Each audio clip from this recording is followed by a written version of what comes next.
The attacks on the Federal Reserve and its chair, Janet Yellen, have been unprecedented, coming from a Republican presidential nominee, and they have stunned Washington insiders. I believe the Fed is very political.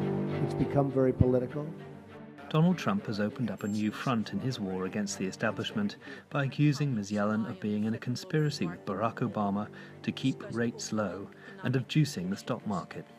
Last week, Scott Garrett, a Republican congressman from New Jersey, added his voice to the criticism. The Fed has an unacceptable, cozy relationship both with the Obama administration and with higher-ups in the Democratic Party. There have been published media reports talking about that, so you're not familiar with those media reports.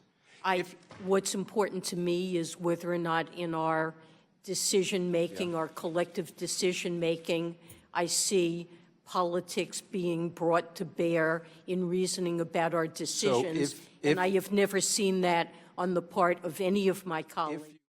Mr. Trump's attacks are just the latest populist challenge to central banks around the world as public confidence in technocratic elites wanes and policymakers struggle to meet expectations for what monetary policy can achieve. Central banks themselves have had to follow a policy of very low interest rates, and there are people who think that rather than doing that to revive the economy, they did it in order to raise asset prices.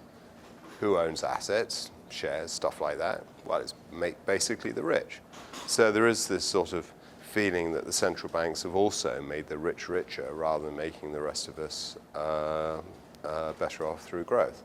The Fed is not the only central bank that is in choppy political water. Mark Carney of the Bank of England has been attacked by pro-Brexit politicians who accuse him of getting enmeshed in a political debate over Britain's EU membership. And Germany's finance minister, Wolfgang Schäuble, has claimed Mario Draghi, the president of the European Central Bank, is expropriating personal savings with his low rates policies and fueling the rise of the nationalist Alternative for Germany party. It does continue the trend of attack on these institutions, which used to be above the political fray. The Fed has tried to take this on already. You'll recall that in the crisis, they collaborated with Treasury on loan guarantees and loans, AIG and others notably. And shortly after the crisis, there was actually a letter of agreement asserting the Fed's independence. They're trying to lay that marker down and get back to the old world. A presidential candidate attacking you makes it very hard to go back to the old world. They're going to have to think about additional ways that the transparency will guarantee that what they're up to is not politics, but is policy. Central bankers are by no means strangers to political pressure. So does the backlash they face from some political quarters actually matter for monetary policy? Sarah Binder, a professor of political science at George Washington University, says that it may well have an impact.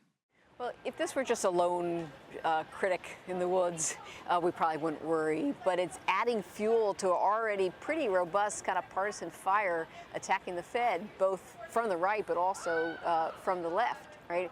A lot of public angst about the Fed, but also you hear it reflected on Capitol Hill, right? Concerns about monetary policy. Should they be raising rates now? Are they going too fast, too slow? Are they risking inflation? All these questions get compounded when political elites attack the Fed.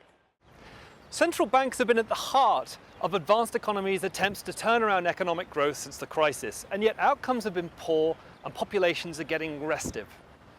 Donald Trump's tussles with the Fed may just be a foretaste of what's to come.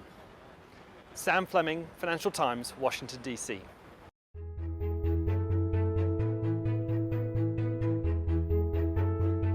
Why won't he release his tax returns? And I think there may be a couple of reasons. First,